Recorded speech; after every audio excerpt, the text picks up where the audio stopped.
Good afternoon, everyone. Please take your seats. We're about to start. Okay, we can start. Welcome to the State Microbe Gala recognition event. We're very happy to have you all here. We hope you're having a great time, enjoying some cheese and mingling. So today we want to recognize the importance of Lactococcus lactis for the Wisconsin community.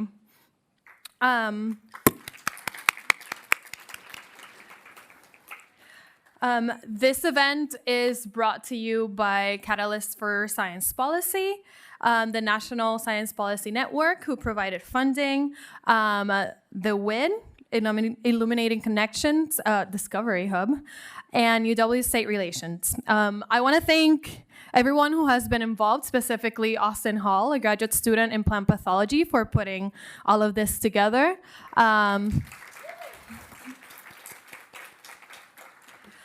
As well as Andrew Hannes, Crystal Potts, and everyone else involved in CaSP that were of great help to make this event happen. I'm going to tell you a little bit about who Catalyst for Science Policy is, who we are. And I guess I haven't introduced myself, haven't I? I am Natalia Rosario Melendez. I am co-president of CaSP and a graduate student in Joe Handelsman's lab. So yeah, now to who we are. Catalyst for Science Policy is a student organization, mostly of graduate students and postdocs here at UW-Madison. And we are interested in participating in science policy issues as well as public policy engagement in science. CaSP works to educate members in the many facets of science policy. We want to help them learn about and explore fellowship and career opportunities in the field. And we always try to engage with campus, local, and national policymakers in all the work that we do. We are a nonpartisan organization focused on advocating for evidence-informed policymaking through panels, outreach events, and science note writing services, the Wisconsin Science and Technology Advisory, which we call WISTA. That is a program for our state policymakers where they can request policy notes and we will write them in a timely manner.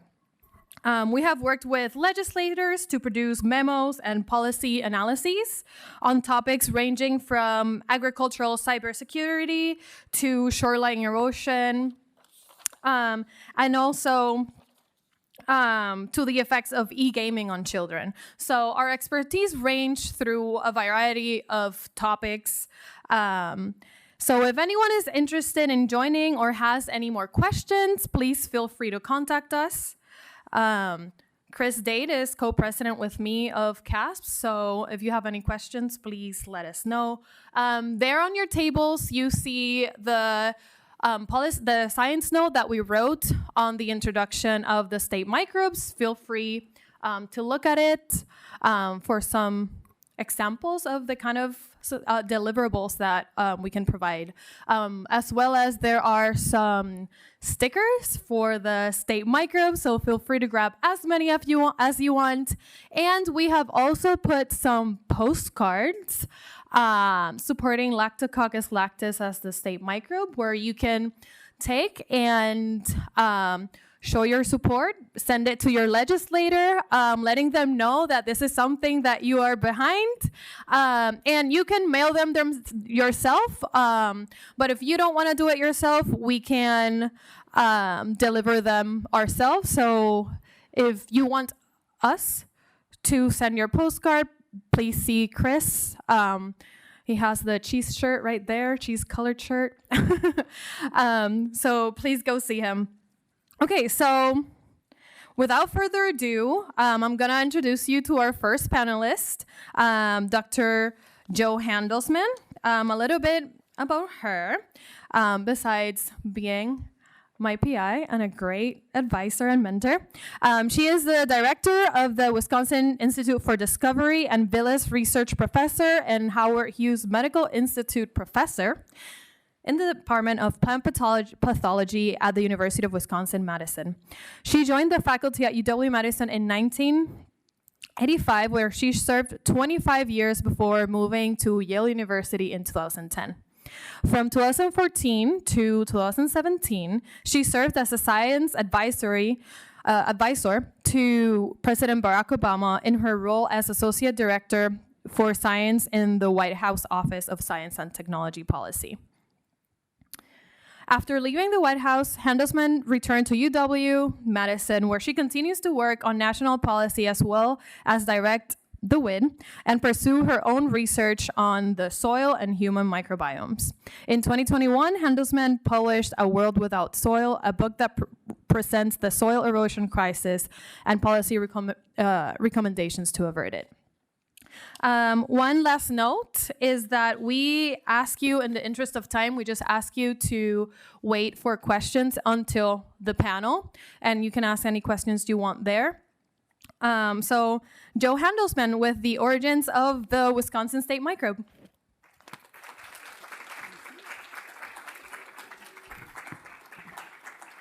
Well, thank you, Natalia, and thank you to all of the CaSP students who have rejuvenated the state microbe effort and I think given it life that it maybe never had before.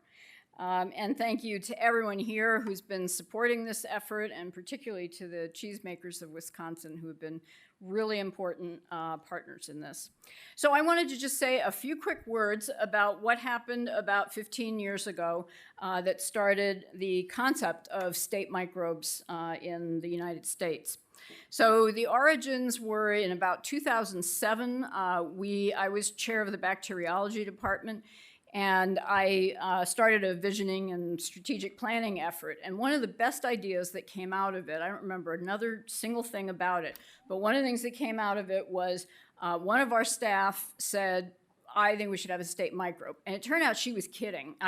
When I took it seriously, she said, you've got to be kidding. I was joking. But I thought it was a great idea. So we started working on that.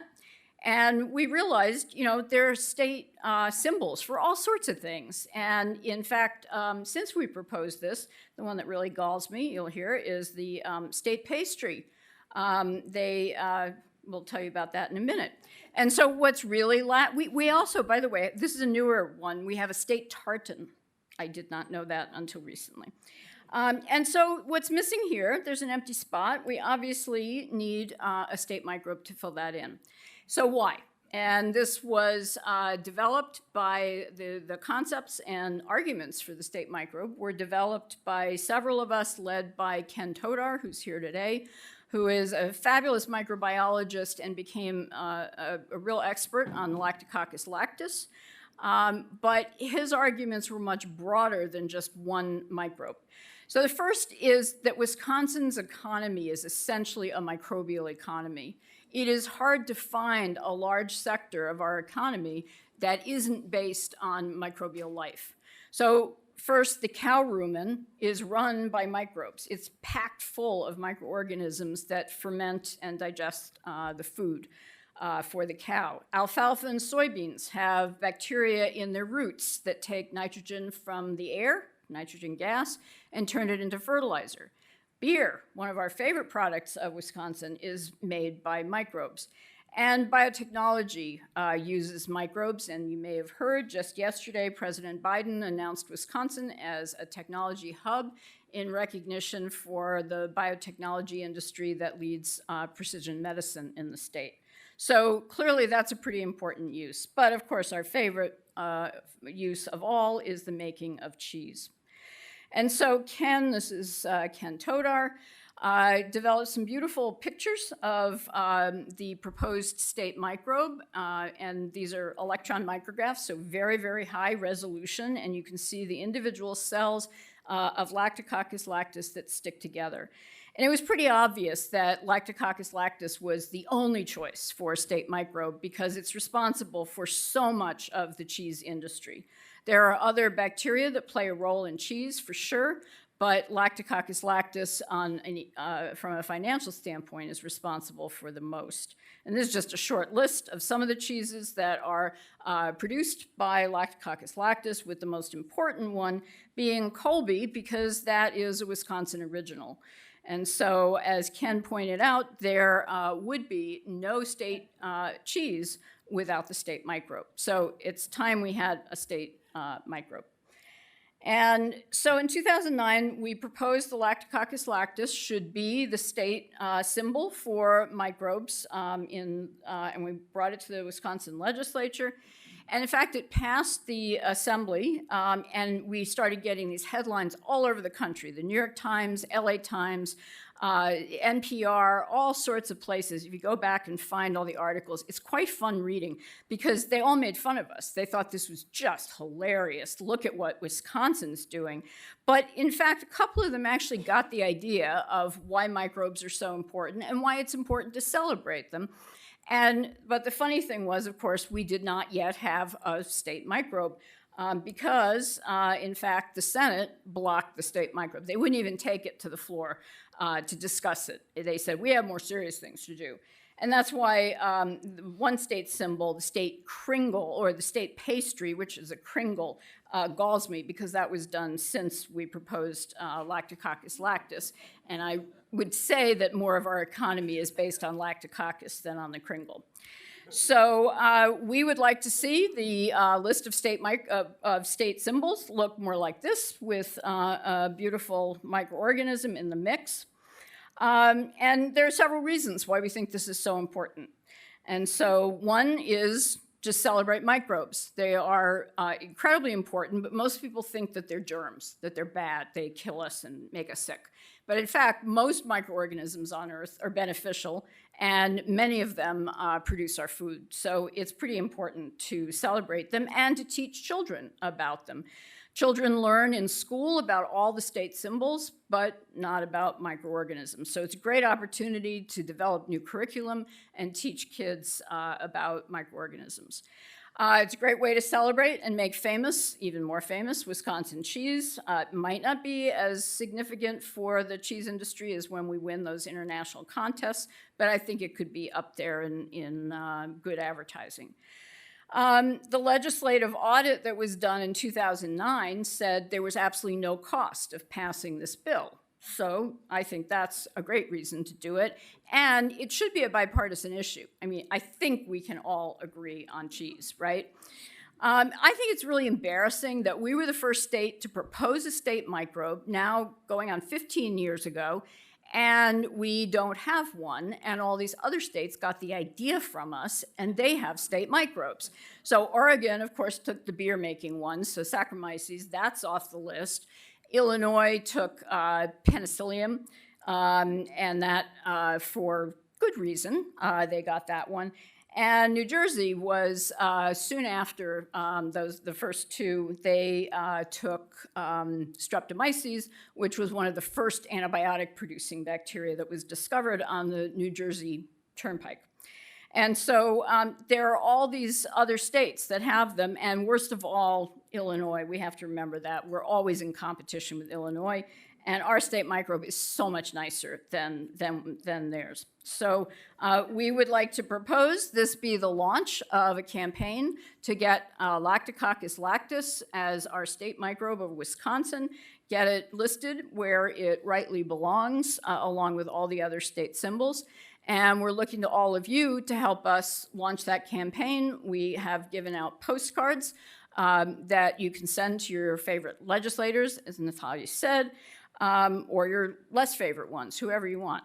But try to convince them why this is important and share the importance of a state microbe with your friends. With that, I will stop, turn it back to Natalia.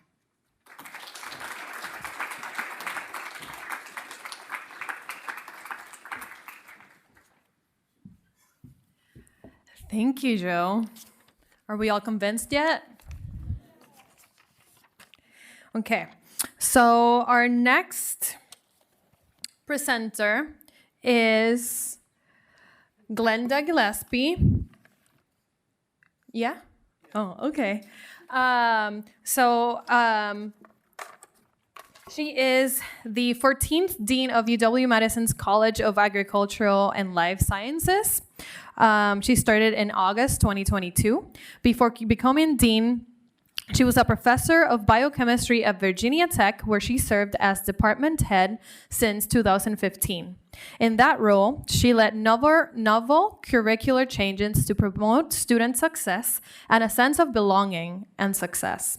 Her research focuses on signaling molecules that control phosphate sensing in plants, with the goal of developing plants that can reclaim phosphate from the environment. She has been active in developing several outreach projects for high school students, and she has led a National Institute of Food and Agriculture funded research experiences and extension summer research programs for undergraduates, which is a collaboration between applied and basic scientists. So with that, please give a round of applause for Glenda.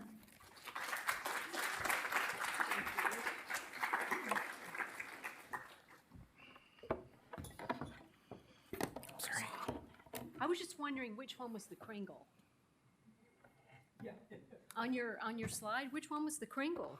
Oh, it was on the first slide, but I replaced it with that.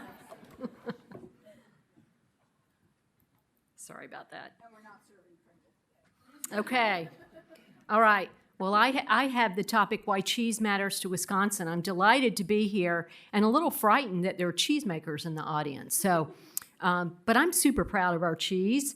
And what I want to do is tell you a little bit about the history and give you just some facts and figures. And I'll start with, we love cheese. We're America's dairyland. It's on our license plate. People hear me say that all the time. Well, we have to do this. It's on the license plate. And then we also wear replicas of cheese on our head at different sporting events. So that's Wisconsin. So I wanted to give you what I call sort of the beginning. What are the ingredients of Wisconsin becoming master cheese-making state? And it really begins with a plant, which is the fall of wheat. So a lot of soft wheat grown in Wisconsin. As that became less profitable, farmers looked for something else, and they acquired dairy. So we can thank the fall of wheat. The next block, let's see if you can see my cursor, is an ingredient, and I want you to guess what all these things are. That's an easy question. Cheese, thank you. And then why are they broken out on these lines? What does each line have in common? Type. Anything else? Country origin, good.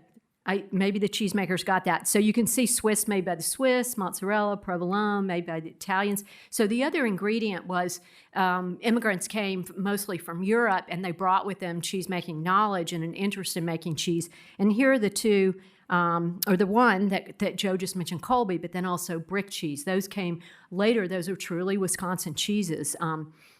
And so then a third ingredient that I like, Ann Pickett wasn't the first to start a cheese factory, but I love the fact that she's a woman and she's entrepreneurial, and she says, I'm going to use the neighbor's milk and I'm going to make my own product, and start a business in Lake Mills in 1841, about the right time. So those are the ingredients. And then a critical discovery, 1890, Stephen Babcock develops the butterfat test. And so this really separates, this allows people working with milk to know how much fat is there. And that turns out to be really important for cheese. I'm not going to belabor the point, but there's several of you here that can discuss that afterwards, why that's truly important. Of course, he's a professor at University of Wisconsin-Madison. We're very proud of that. You can go over to Babcock Hall, which is named after him, and you can see some of that equipment. And then just a little bit on history.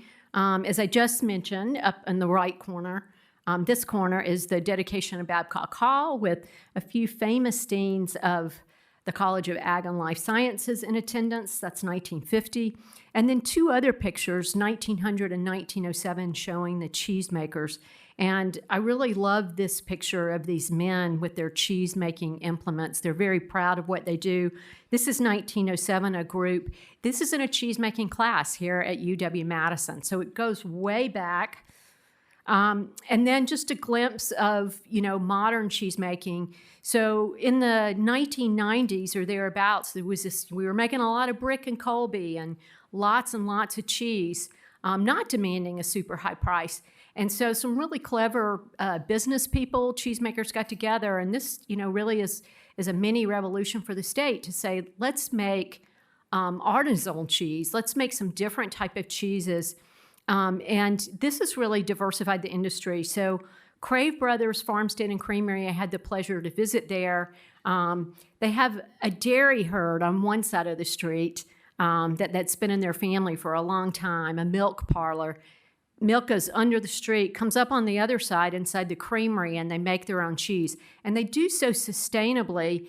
They have a digester on their property, so they actually take their cow manure and turn that into products. And so this is an example of a creamery that's really looking to create products that'll be high demand, command a high price, and do so sustainably, which many vendors want that. So we have all sorts of artisanal cheeses in the state. I think this is a goat cheese, not made by the Crave Brothers. The Crave Brothers continue to make Italian cheeses, which is part of their history. Okay, so numbers. And Wisconsin agriculture, almost $105 billion. That includes food and food processing. And our state economy is about 3 times that. So we're super important. Your bacterium is super important. It's a third of the state's economy contributes in one way or another.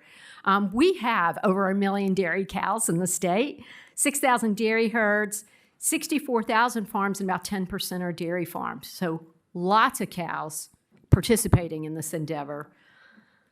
1,200 cheesemakers, 600 styles of cheese. I have not had all 600 styles, but it is on my bucket list. I am a cheese lover, and this is very nice cheese back here. Thank you. And we make about 25% of the cheese in the U.S. and 120 dairy plants. And so cheese medals, best in class. So we make a lot of cheese. If we were a country, we'd be 4th in cheese production in the world, and it's really high-quality cheese.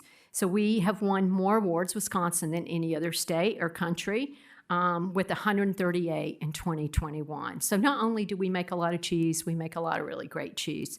And you can buy that in about 98% of U.S. grocery stores, so we share our love with many other places in the U.S.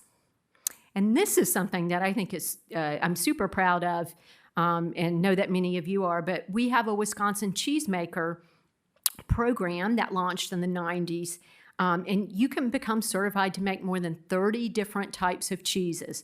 Now, where else in the world can you do that other than the lovely state of Wisconsin? We are the only program outside of Europe. So these microbes are used in lots of unique ways in the state. This is the financial outlook for cheese, which is good. And I love it's expected to slowly increase, sort of like my weight here in Wisconsin, eating a lot of cheese. I love this number, 42 pounds per person in 2030. That's a lot of cheese. And then I'm just going to end with, I've told you a little bit about the history and a little bit about facts and figures, but dairy innovation continues. Many of you know we have a dairy innovation hub that focuses on research. We also have a brand new center for dairy research pilot plant and a brand new wing of Babcock Hall. You can get tours. I totally recommend it. It is super neat and special. People come from all over the world to do all sorts of things. We have CDR people here can tell you all about it. I love this. This is a picture of a room. So there are 10 different rooms for specialty cheese ripening. So we have beautiful equipment. And then we offer more than 15 short courses a year, 100 plus dairy businesses engaged. And just end with this nice little, this is a Spanish cheese making class with a ribbon.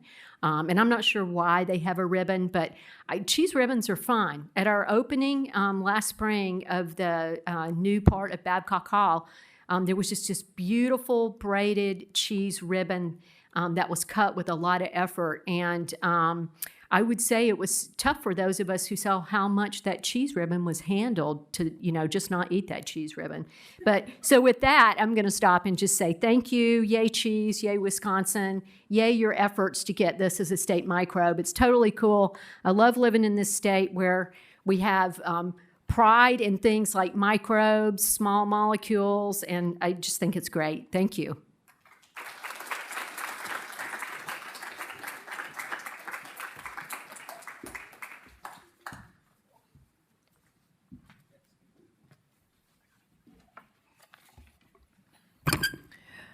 While Austin gets things ready, I'll introduce our next speaker. From the Center for Dairy Research, we have Mark Johnson. He is the Assistant Director for the Center for Dairy Research and has been with the Center for Dairy, I'm going to call it CDR, for more than 30 years.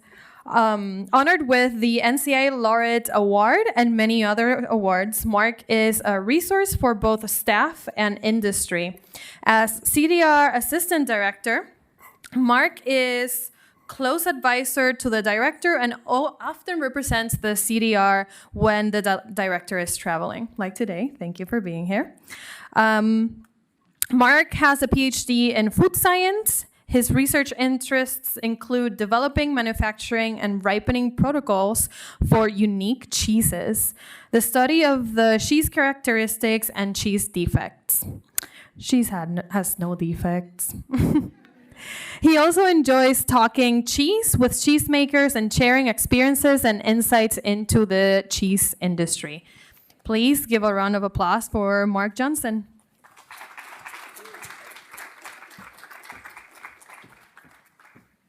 So a little correction. I've been here now for 43 years. Moving on to the 44th year. When I started, how much cheese do you think we ate per person? 10 pounds. 10 pounds? 22, you're getting close in between, about 16. So look what I've done for you. We're now 42 pounds. Yeah. Which, by the way, you know who eats more cheese than anybody else? Mark Johnson. No. Yeah. We used to do a lot of judging, and I used to eat about that much a year myself. But now, you know who? France. France is close to almost 60 pounds. So, and it was calculated at one time, if we could just get the Chinese to eat 1 ounce of cheese per day, we couldn't make enough cheese. So let me talk about Lactococcus lactis, and I'm going to talk about cheese making. Cheese making is about moisture reduction and acid development. The reason for that is we want to preserve it, preserve milk, okay? The higher the moisture, the shorter the shelf life, the faster you have to consume the dairy product. Okay, so cheese can have shelf lives of high moisture, like cottage cheese, maybe a few weeks, and Parmesan cheese, maybe several years. The oldest cheese that I ever eaten has been 42 years old. It was a cheddar cheese. It tasted like Parmesan cheese. So this pH drop is going to be caused by fermentation of lactose, by Lactococcus lactis. And I'm going to talk more about Colby cheese. It also helps us dehydrate the protein so that we can get the moisture content that we need. And in the process of dropping the pH, we solubilize some of the calcium, and that helps us get the body and texture of the cheese that we like. Otherwise, cheese wouldn't melt if it didn't do that. So we have a composition of milk and Colby, 39 moisture. We have limits to how much water we can have in a cheese dictated by the federal government. 39 moisture is the maximum for cheddar. 40 is the maximum for Colby. But usually they make it a little bit less. The other one is pH. Look at the pH of milk is 6.7, and the Colby is 5.3. It doesn't look like a big drop, but it is. It's about 70 times, cheese is about 70 times more acid than milk. But it doesn't taste acid, at least Colby isn't going to taste acid. Other cheeses might. Yogurt is 100 times more acid than milk. Tastes acid. So cheese and Lactococcus lactis, we're going to ferment the lactose, which is the only place we find lactose is in milk. Can't find it anyplace else. Okay? We're going to make lactic acid, and lactic acid has a lot of good things that it does. It's already been mentioned that Wisconsin State cheese is Colby. It was developed in 1885 by this kid. I call him a kid because he is much younger than most of us. He's 18 or 19 years old when he developed this. Knowing what I know now about cheese and how to make Colby, I think he was a little bit lazy and wanted to protect his product from getting too acid. So he changed the make schedule a little bit and made a sweeter cheese, and it kind of caught on. So it's going to be a sweeter cheese. This is the original way we used to make Colby, put it in what we call longhorns, and I'll show you pictures of that. So cheese making starts from collecting milk on the farm. That truck holds about 50,000 pounds of milk. That's equivalent to a 1 vat of cheese. And Colby, I'll get about a 10% yield, so that's 5,000 pounds of wet Colby, if you will. All right, we bring it into the cheese factory, we gotta test it. There might be antibiotics in it, generally not, but we used to use a lot of antibiotics in treating animals that were sick, so we had to test it. But this guy also smells it. If it smells sour, we're not going to use it. We can reject it. So it's going to come in sweet. Then for Colby cheese, because of the moisture content, because we eat it within about 3 months, at least, if it goes longer than that, it may not taste the best. We run it through a pasteurizer. So this little bunch of plates all stacked up together, that's where the milk is heated, and it's held in those tubes going back and forth. It takes about 16, 17 seconds to go through all those tubes. So we heat it. That kills most of the bacteria that might be found in milk. Most, but not all. All pathogens, but it kills everybody that could possibly give us acid development in the cheese. So we got to add something to make cheese, and that add is Lactococcus lactis. All right? Now, as a cheesemaker, I have to use Lactococcus lactis so that it produces acid at exactly the rate I want it to do. I just don't add it and go ahead, whatever happens. I can't do that. It's got to go 20 minutes. It's got to be this far, another half an hour. I have to be another, I have to be predictable. So it takes lactose, gets energy out of it, makes lactic acid. Lactic acid is a good thing. It produces an environment within the cheese that is safe. Certain pathogens, if they were there, wouldn't grow under those conditions. A lot of other bacteria that are not pathogens that might cause us off flavors in a cheese or gas in the cheese that we don't want, like coliforms or staph, they're not acid tolerant, so they're going to die. This is a good thing. We ferment all the sugars, so guess what?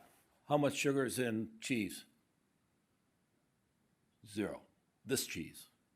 So lactose intolerant folks, forget about it. All right. It creates an environment that I can create flavors in the cheese. A little more acid, okay. And it has a positive influence, as I mentioned, about the meltability of the cheese, the smoothness of the body, and that's by losing calcium that's bound to the protein. I'll talk a little bit more about that a little later. It is so critical that I get the right pH, and this demonstrates why. This is a mozzarella. A curd pH of 5.5, really curdy, mushy, you wouldn't like it. Okay? It doesn't melt on a pizza very well. It doesn't stretch very well. But look what happens, only 0.3 of a pH less. Boom, it's silky smooth, it stretches like crazy, it's great. Same thing happens in Colby cheese, so I get it to melt. Okay, we need that acid at a specific point. So cheese making, as many cheesemakers would say, starts when you add rennet. Rennet is an enzyme that clots milk. Okay, now a chemistry lesson. Okay, we got to have chemistry. I teach chemistry, dairy chemistry. So the protein in milk is specific to milk. It's called casein. Casein is what I make cheese out of. It's in little packets we call micelles. And how many micelles are there in the middle of milk? These are tiny, extremely tiny. About 100 trillion per mil. And in each one of those little packets are hundreds of molecules of casein, all packed together. So if they're all in there, 100 trillion micelles in a mil, you'd think they're going to link up together on their own. They can't. a little hair, a little piece of special casing sticks out. And it's got a charge on it, negative charge. Like so magnets, negatively charged, they go and they repel. That's what happens here. They repel each other. So they kind of like float around in milk. They're in suspension. They don't precipitate out or they don't fall out of suspension. Inside that, to hold it together, is calcium. And I'm going to do my best as a cheesemaker to remove specific amount of calcium in order to get that melt. And that's where the acid development comes in.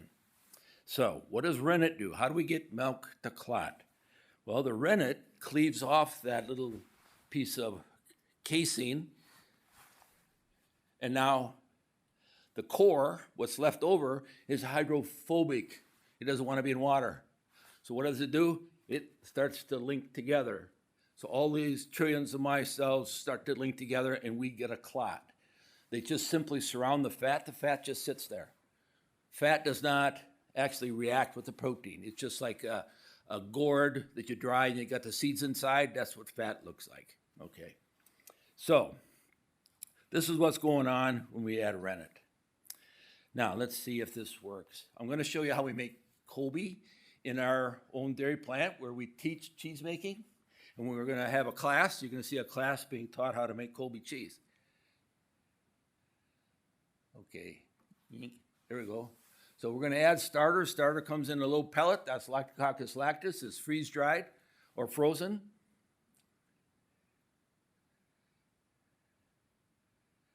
Here's the class. We're adding colors. This color is natural. It comes from a plant in the Caribbean called an annatto plant or a chochi plant. Is that right? Close enough? Okay, okay. It's beta carotene for the rest of us. We're adding calcium because calcium helps the reaction, the rennet reaction, the clot. So now we're going to add the coagulant. You add the coagulant there, slowly mixing. You can't see that, but it's slowly mixing. I want to like push her. Come on, hurry up. Could add it a little bit faster. It mixes. We have about 6 minutes before it starts to clot. So there's some time there we can stir it before it doesn't clot immediately. And generally we let it sit for about a half an hour to get the firmness correct, where it actually firms up enough that I can cut it into cubes. So it's a consistency of a yogurt right now. And so we have fun with the class to show them what's the correct firmness. The correct firmness is vital to get the right moisture content of the cheese. So he's demonstrating where the whey is coming.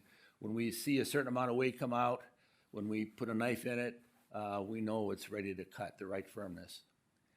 So then we're going to make small little cubes called cutting the curd, and we use wire knives to produce a cube.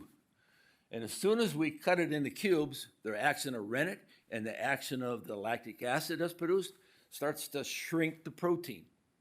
It shrinks those cubes, and we lose water.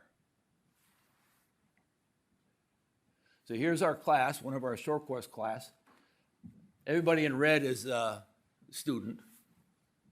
Anybody with a blue hat is one of our workers, our cheesemakers. We have 7 cheesemakers to help them learn cheese. We give them the opportunity to do everything. We just tell them what to do. They have real fun at it. But they're very careful, like, don't be careful. Go. It's like a baby. You don't have to handle it so gentle. Well, maybe you do if they're really.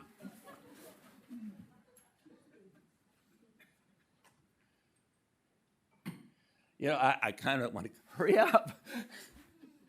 There we go. If you go slow, they wreck the curd, actually. If you go faster, you don't wreck the curd.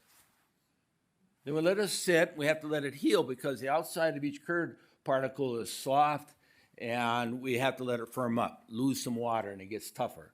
So we're going to cook it. In other words, we're going to heat it to get the proteins to shrink. And the lactic acid is being formed all the time we're doing all this.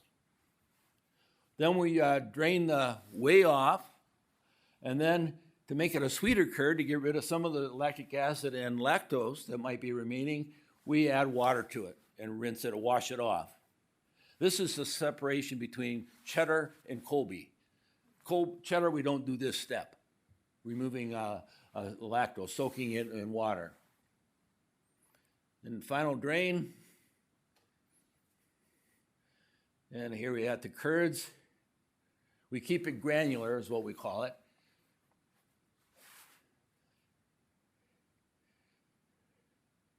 Just to trench it to get rid of the whey to flow out. And once we've got rid of the whey that we want, we're going to add salt. It looks like a lot of salt. Yeah. Not all of it stays, okay? Actually, the salt content will only be about 1.5% of the cheese. So once the salt is soaked in, we're going to put it into a box we call a hoop. And then cheesecloth, we pull on the cheesecloth, add the lid, and then we're going to press it. The pressing helps squeeze out even more water. But the pressing also helps to solidify that block of cheese into one mass. Then you can cut it into pieces and blocks. So here's the different forms that they used to put it in. Most of the form that we see a lot in delis are what we call longhorns, okay? This is where there's no waste here when we cut it. We don't have to cut it into blocks. This is the way it came out of the hoop or the box that we pressed it in. We cut it in this is how it started because this is how we sold cheese. Back in the day, they said, give me an inch. You know, okay. We hope we give them a foot, but here we go. All right, Colby cheese, if you look at it, the perfect Colby cheese, the way it was meant to be, has all these what we call mechanical holes. Because I don't press, I pressed it a little bit, but not too hard. I want it to be open like this. So it should have a mild, sweet flavor, not going to be acid. Cheddar is acid. Colby is not. It doesn't age well because of high water content and less acid in it. So the best is 3 months. So here you've talked about a whole bunch of different cheese. What cheese don't I have on there? And I was going to correct this before I came over here, but they wouldn't allow me. What's absolutely, positively one cheese that's not up here, and that it is definitely Wisconsin? Beer pizza? No. No. Well, that's, come on, you're from Wisconsin. If you're not from Wisconsin, you probably wouldn't have a clue. Cheese curds. Come on. Cheese curds, right? Yeah, they're cheddar curds, really. Made with lactose. So that's how we make cheese. Thank you.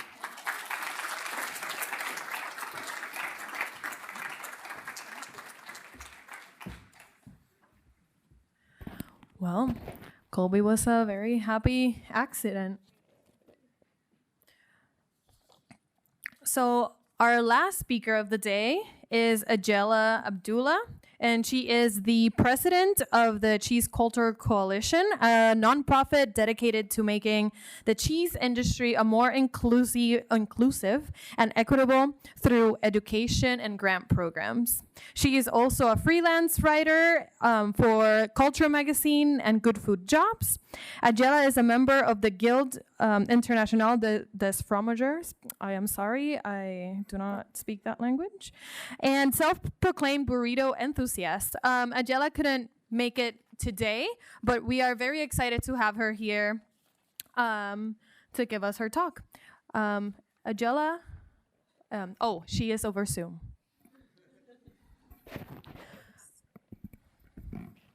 Can you put her on the screen? One second. I wanted to sorry. You can talk. Just wanted to say thank you all for having me. I'm very sorry I wasn't able to come in. Had some stuff happening here in Illinois. I would like to apologize for being from Illinois. I know there was some talk earlier, and I am here hopefully to help bridge the distance between Chicago and Madison. So go Pack, go. Oh no. Anyway, so I'm gonna share my screen with you all and just go through a little bit about who we are, who the Cheese Culture Coalition is, what we do, and how you can help not just our organization, but help to make this a more diverse community and industry. So let's see. Okay, we are the Cheese Culture Coalition. Let's see. I thought I was going to be. I'm so sorry.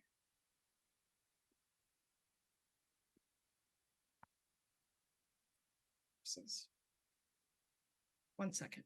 Sorry.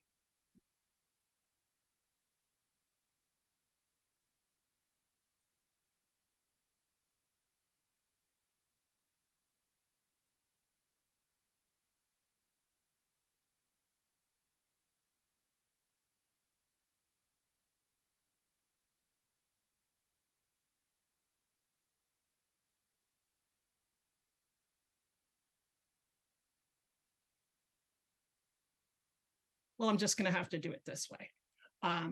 So we are the Cheese Culture Coalition, established in 2020 by Whitney Roberts. Whitney is a cheesemaker, cheese educator, and the founder of the CCC. She saw that there was a lack of education and cheese knowledge with underserved communities, and wanted to create an organization that would help to eliminate that and to create education programs for children as young as elementary school, going up through high school, and then for industry professionals. The Cheese Culture Coalition, the CCC, I always say CCC, so I'm just going to say it with you all too, is on a mission to create a more inclusive and equitable cheese industry through education and financial support. We have 2 programs in place to achieve these goals. The first is our childhood education program.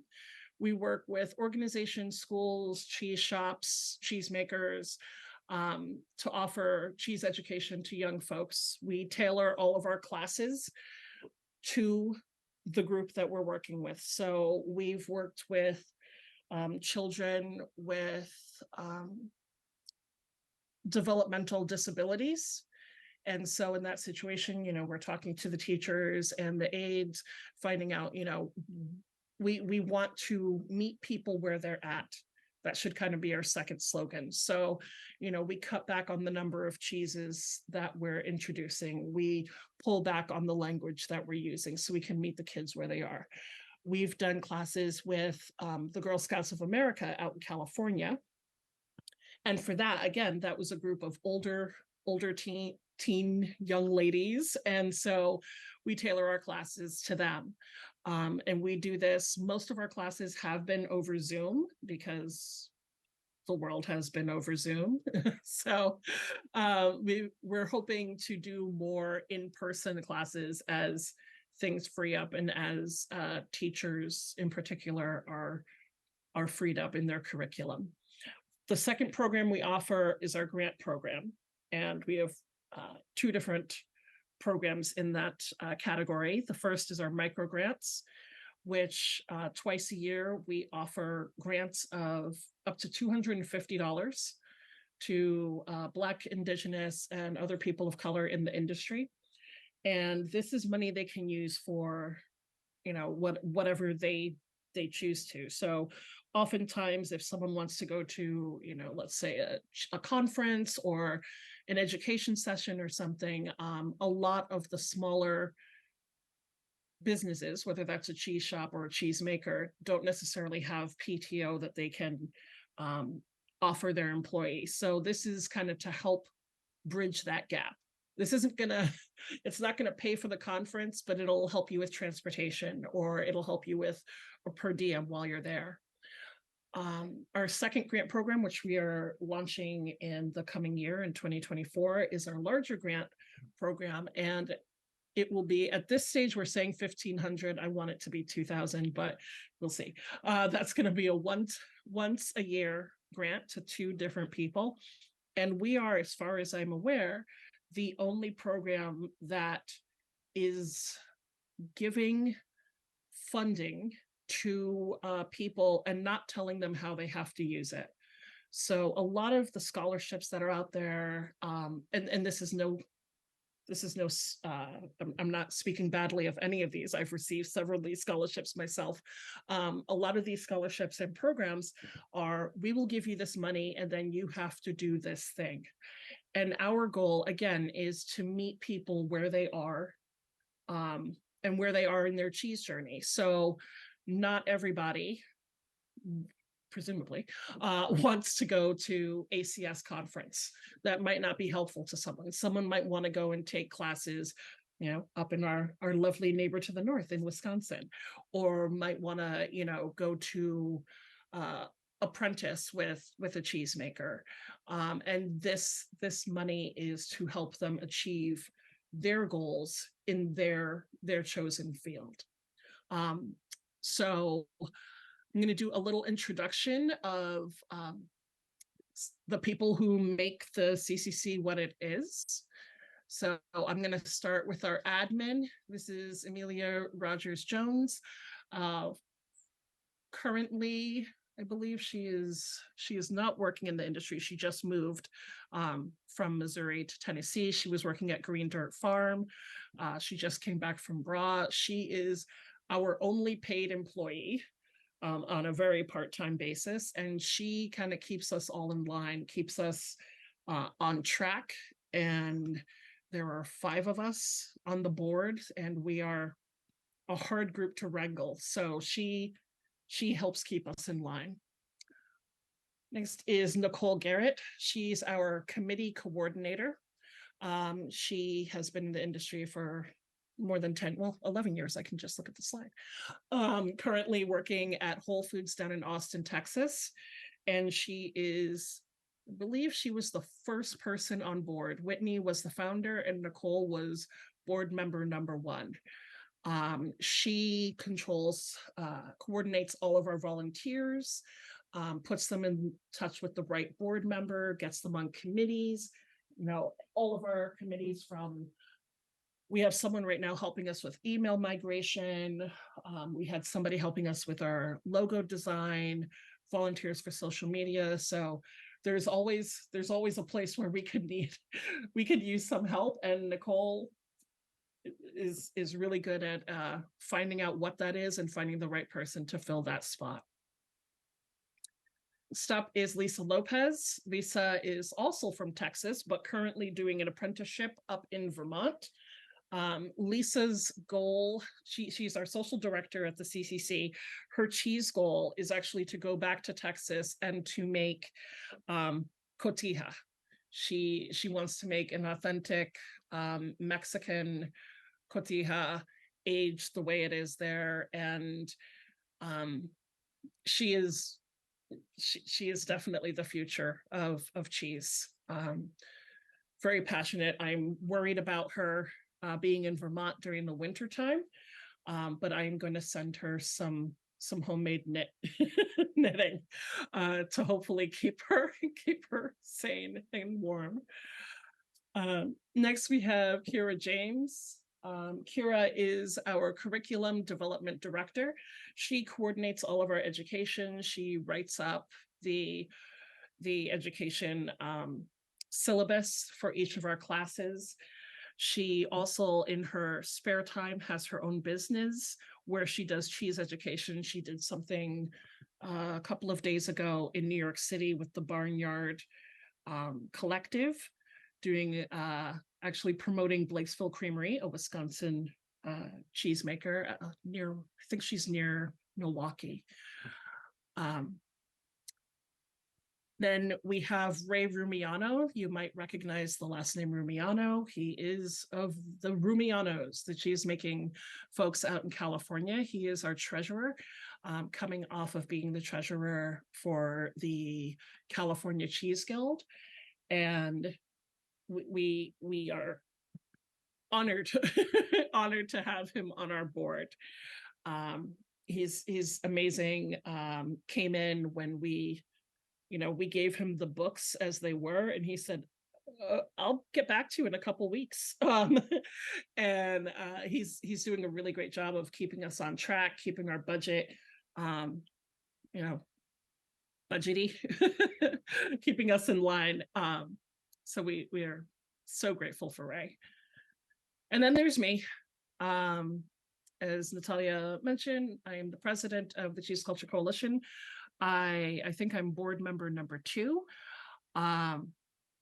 I've been working with cheese professionally for about 15 years. And what got me into the cheese industry was I actually went to culinary school and was going to be a chef, going to have my own restaurant. And it started when I was working in Virginia, and my chef, during a break between services, she made a little snack for everyone. It was fresh, warm ciabatta.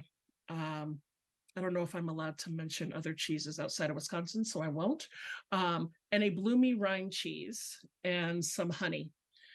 And I did what you're supposed to do. And I went and cut the rind away and started eating the paste. And chef had a couple of words to say to me that I won't repeat here. And that was kind of my aha moment. That was back in 2004. And every kitchen I worked in from then on, I was always in the gourmet and dessert area, looking at the cheese, tasting the cheese, seeing what could be done with it. And I got my start working at Pastoral, RAP, Pastoral Artisan Cheese Bread and Wine in Chicago. And slippery slope. Just loved working there. I love the industry. I do. With everything that it is, I still love it. And I've tried to do other jobs, and I keep coming back to cheese. So I figure I'm in it for good now.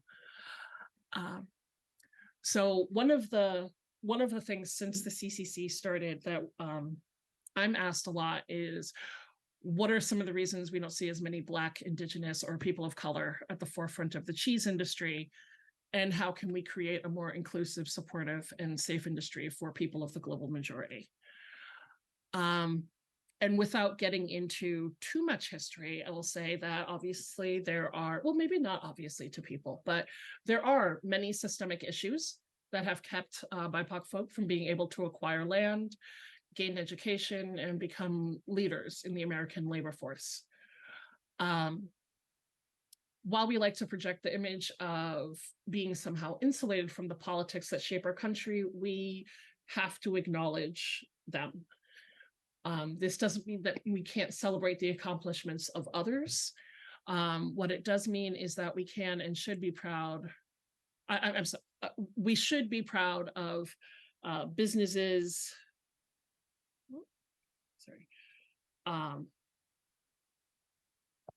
Businesses that have been passed down generation to generation, but we also have to acknowledge why others have not been able to create the same type of generational wealth in their families and their communities. So how do we create a more inclusive industry? We do that through acknowledgement and education. We need to acknowledge that there's a need for improvement, and then to educate the industry on how to make that change. The education isn't just for potential or current BIPOC cheese folk. This also takes a commitment to education from cheesemakers, business owners, and other industry leaders. So the 4 things I'd like to leave you with is, if you're interested in creating a more equitable and inclusive industry, to start with communication, speaking with your workers, speaking with people who are in your industry.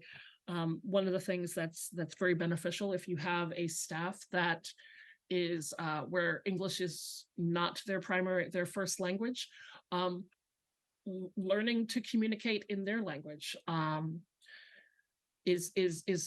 it makes such a difference. Education, so that can be sending folks to conferences or seminars, It can also be, you taking one of the webinars on DEIB, or joining the volunteer program through ACS. Supporting workers and supporting other BIPOC voices, and then amplifying folks. I see people who have started bringing some lesser known folks on stage during award ceremonies, which is awesome. Now let's get to know their names and let's know what they're doing in the industry. The industry is so varied and so diverse, and I think it's time to show that to everyone. So I will close there. Thank you guys so much. Appreciate you.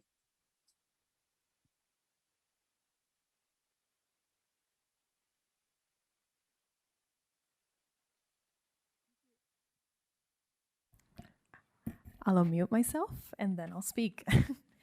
Thank you, Agela. That was a great presentation and great work at the CCC. So for our last event of the night, we have a panel. So I ask all of our panelists to please start coming up the stage. Joining us to moderate is Isabella Whitworth. She is a graduate student in chemistry and our communications chair in CaSP. And we have a special guest, Representative Francesca Hong, joining us from the state capitol. Francesca Hong is a representative of the Assembly District 76, which includes the Madison Isthmus.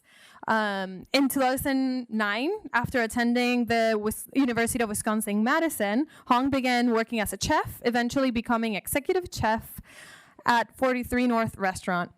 Alongside her husband, who is also a chef, Hong went to open her own ramen restaurant, Morris Ramen, in 2016. And in 2020, Hong announced her campaign for the 76th District of the Wisconsin State Assembly and won, becoming the first Asian American state legislator in Wisconsin history. So please, a round of applause for all of our panelists. And Isabella, take it over.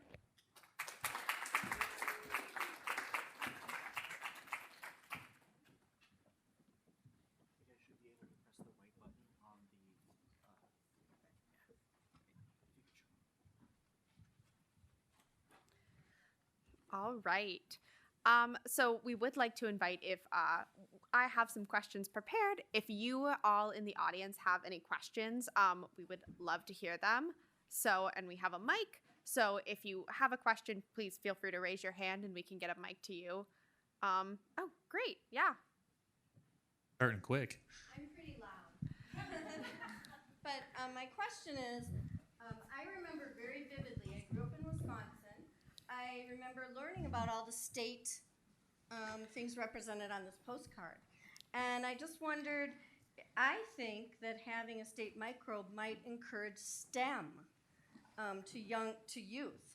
So I'd like to hear your responses to that. I think looking at this card, I think that would fill in some pieces and encourage STEM, especially for young women.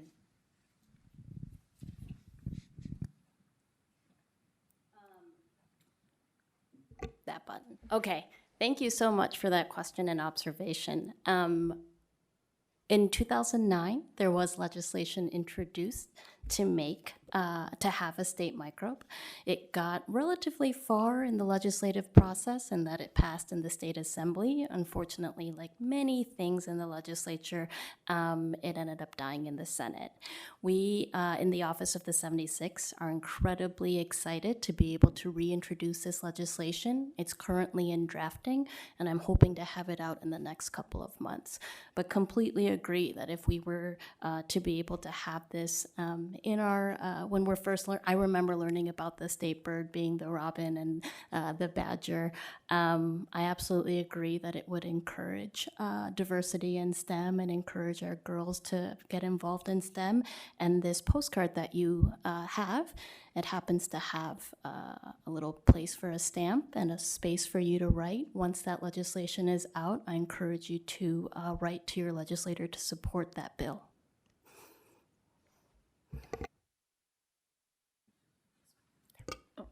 It's a great question, and that was one of our original motivations for developing the state microbe campaign. And we'll develop, several microbiologists have offered to develop curriculum for kids so that we can get some real microbiology, age-appropriate curriculum into the schools. So if it passes, we'll be teaching it in the schools. Yeah, I look at that and I was trying to identify everything on there. And I'll guarantee that not many people would be able to identify everything on there, but where they come from and the importance of some of those things, like the state mineral, the state rock, did everybody identify the trilobite? Yes. All right, good. But when, that's my great hobby when I go out and there's always, it seems to be families out and they're wondering, what are you doing? And I'm saying I'm looking for rocks or I'm looking for bugs and taking photographs, but there's a great deal of interest in science and what are you doing? So if that can help generate some interest, there's what's on there and why. Good. Okay, my name is Alex, and I have more of a chemical question for Mark, or just about the cheese making process. So you mentioned needing to take calcium out of the cheese product to get it acidic, but then you add calcium chloride to make the rennet work faster. Can it be extracted through the same method, like once all the processing is done, or does that make things more difficult? Okay, I'm only removing a little bit of the calcium. Okay. The calcium chloride that I add to help get the clot, there's a little negative charge left on the protein, and that helps to neutralize it. But it goes out with the drain, when I get drained away. But we keep, I don't know if I didn't mention it, didn't point it out, but milk has 0.8% minerals, cheese has 4.5% minerals. So I don't get rid of them all, just a little bit, and it has to be, for each cheese type, just a certain amount to get the body and texture of the cheese. So keep in mind, the acid dissolves the calcium, and that's necessary to get the body texture of the cheese that I make. All right. Well, if we don't have an audience question, I have one. So I'm wondering, just on a personal level, for each of you, why do you care about the state microbe? You're obviously spending a weekday evening where you could be doing something else here with us. So, yeah. Well, microbes are what makes cheese special. And I think cheese making is this really amazing intersection of artistry and science. And however we can promote that is pretty great.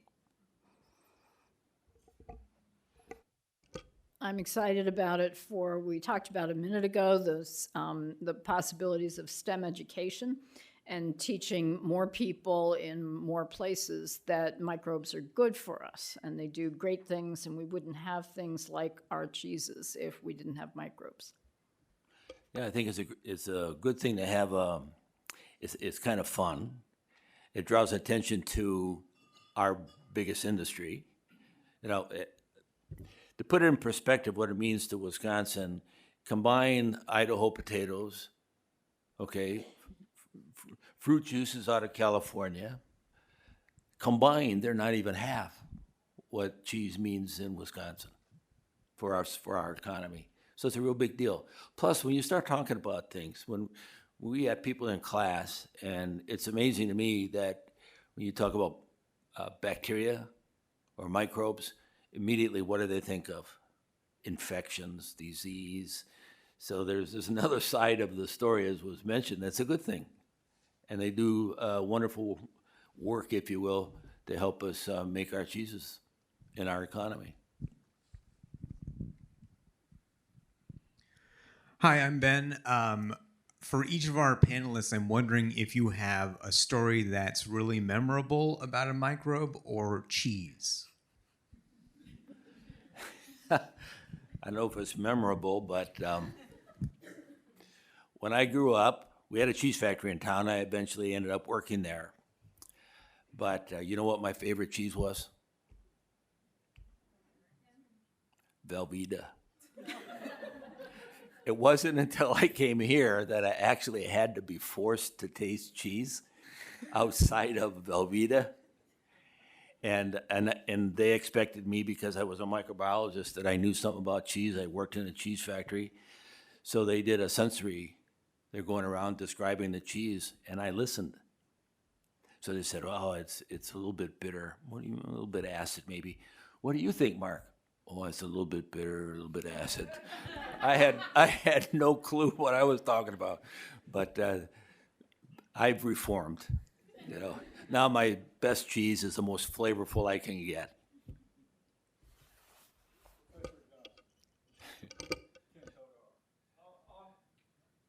Why did the 42-year-old cheddar cheese taste like Parmesan? Why? It's because of protein breakdown. There's some other microbes in cheese, Sure. particularly lactobacillus or Lactobacilli aca, that kind of thing. And that's what ripens Parmesan cheese. And the older you go, the more you get away from what I think of as cheddar cheese, and you start developing more of the strong flavors that come from proteolysis, and they tend to be more like what we would associate with Parmesan cheese. But by the way, it was a good cheese. It was somebody found it in their cellar, and it was in Washington State. They found it. The guy who developed a cheese called Cougar Gold put it in a cellar, and he died. And just I used to teach out there, and his wife found this cheese, brought it out and said, "Oh, you may want to taste it." So we were like, I don't know. But we opened it up and tasted it, and we had to scramble to see who could get most of it. It was fantastic. Well, my favorite microbe story was, as Natalia said before, I worked in the White House for 3 years with President Obama, and he made a comment that I didn't appreciate about flesh-eating bacteria at a meeting, and I thought, okay, this guy needs a little education about microbes. And so I started collecting little stuffed microbes. You may have seen them. And the first one I brought him was the flesh-eating bacterium. And I told him about the flesh-eating bacterium, and he took it very seriously. And he said, "What does this little guy do?" And after he found out what it really does, he never misspoke again about flesh-eating bacteria. But he would, there's actually a video of him online describing the fork and knife that is sewn on the chest of the flesh-eating bacterium. He is so fond of his microbe collection, he can even imitate them. So I'm told that the microbe collection that I gave him over the years I worked for him will be in the presidential library. I look forward to seeing them there.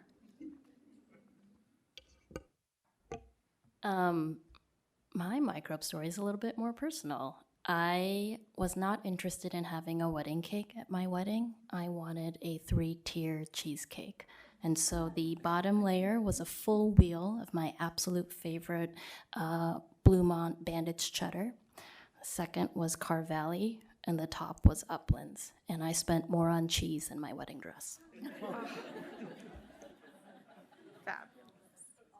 All those farms are incredible multi-generational small cheese farms, or cheesemakers who source locally and are incredibly important to their communities. So it felt like I had a piece of them there at the wedding. All right. So Representative Hong, you talked a little to this, but about the postcards. But what can we as interested citizens do to help ensure that the state microbe bill passes? Yeah, so each of you has a sphere of influence that I, as a politician, will never be able to reach. So whether it's writing on this postcard and sending it to your representative or your state senator, or emailing folks, I think it's really important to bring this, be the person that brings up a political issue in a conversation, in a bar, at a home gathering, in a class. See where you can sneak it in that, hey, by the way, do you know what the state microbe is? Well, it could be. And so I encourage you to be creative about your organizing and also be persistent when it comes to reaching out to your representatives.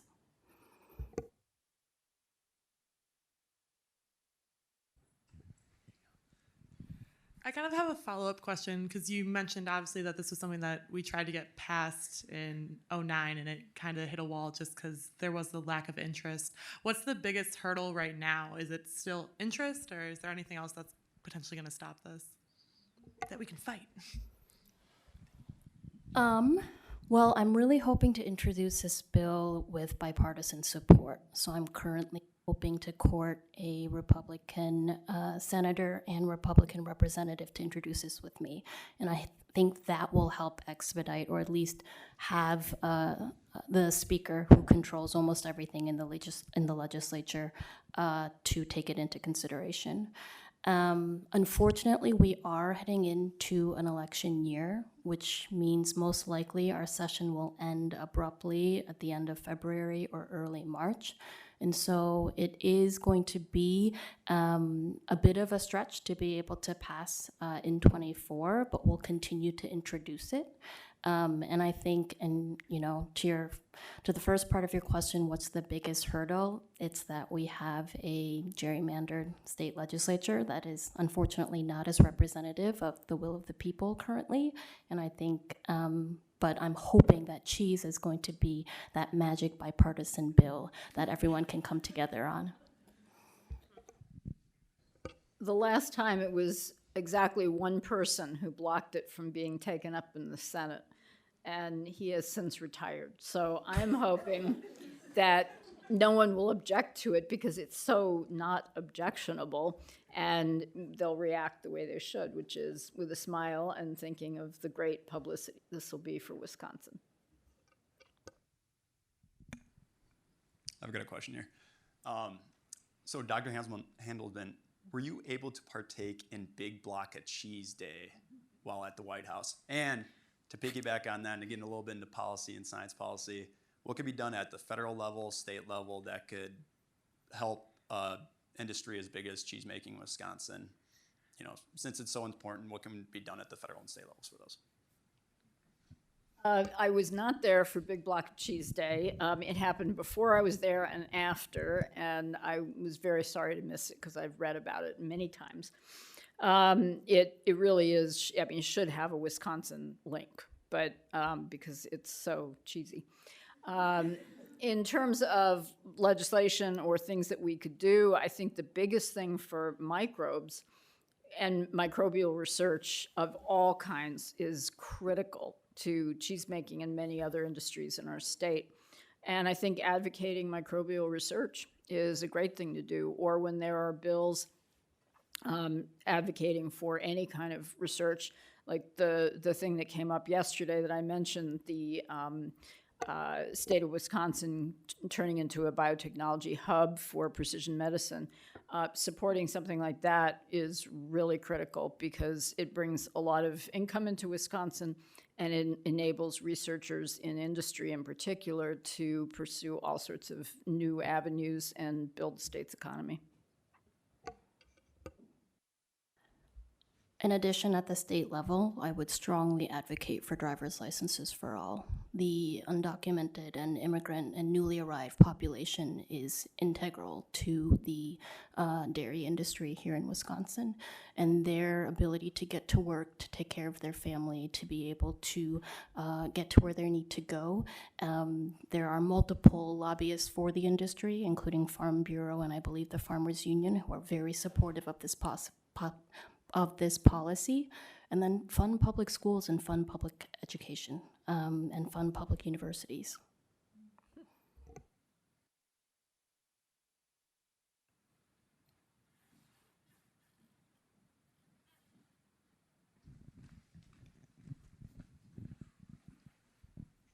This is on? Okay, cool.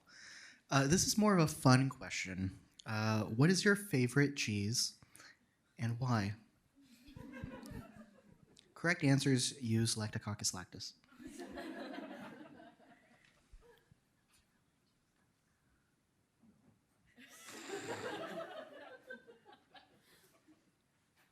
I think I'll have to think about it. My favorite one, I'm afraid, doesn't use lactose, but I like a lot of lactococcus cheeses. Just not my favorite. But I'll turn it over to Mark. He can say. Extra sharp cheddar cheese. And you also have, there's close second, maybe almost a real tie, is one you had back here called Red Rock, the one with the mold on the outside. You're supposed to eat that. The mold is good, but that's an aged cheddar, and it adds just another layer of flavor to it. So I like both of those, but it has to be aged. Well, one cheese that you mentioned that's pretty good, but it's not aged with the right culture. I mentioned Bluemont Dairy's Bandage Cheddar, which is a cave-aged cheddar. And then I'm absolutely in love with Hook's 12-year when they come out. I've had older cheeses and younger cheeses from Hook's, and I think 12 hits the mark. Yeah. You can name a cheese. You can whisper it and I'll tell you whether or not it's all right. I'm just going to stick with Wisconsin's favorite, and that's Colby. It's sweet and it's wonderful. So, and it's Wisconsin, so I think I have to say that.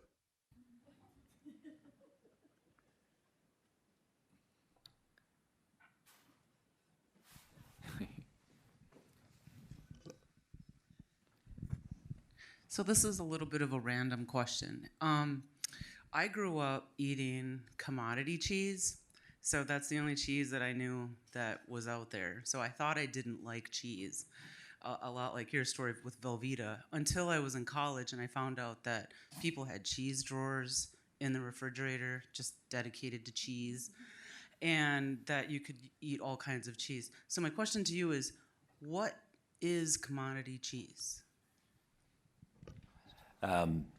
Commodity cheese would be, we call them non-specialty cheeses. So cheddar, Swiss, maybe Swiss, but mozzarella, cheddar and mozzarella, because we mass produce them. They're the dominant cheeses that are made in the U.S., and so the price is pretty low compared to other cheeses. So the specialty cheeses are those that are produced in small volume, may or may not have a lot of unique flavors, but generally do. But you may not see them everywhere. So commodity is what basically sets the price for all cheeses, kind of thing. So cheddar, mozz.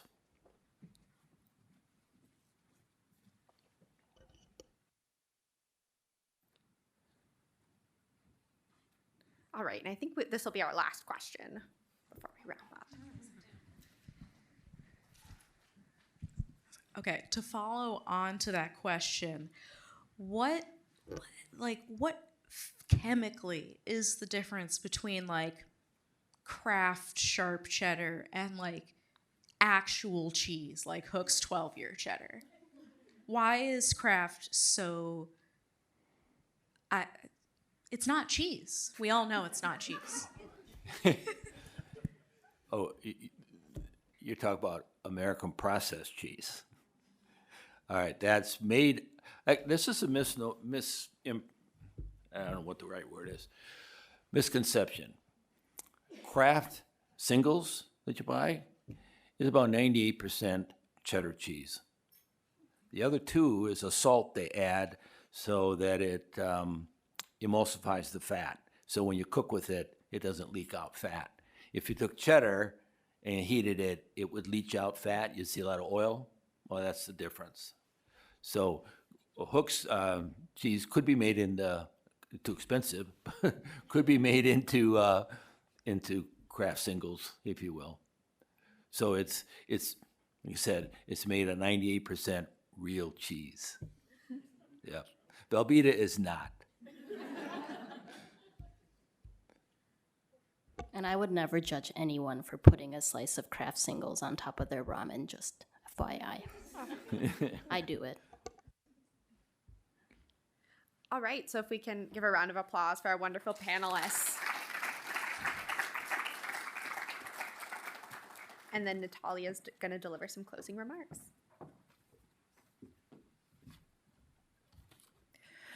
Well, thank you for that great panel. Great job, Isabella, moderating.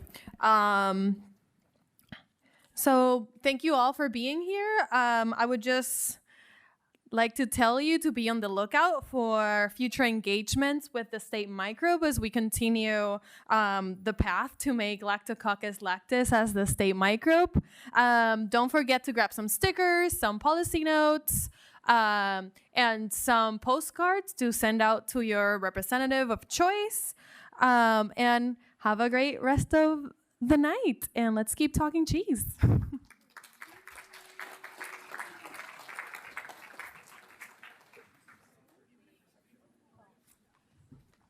Yeah, we still have a 30-minute reception, so feel free to eat the rest of the food that's left.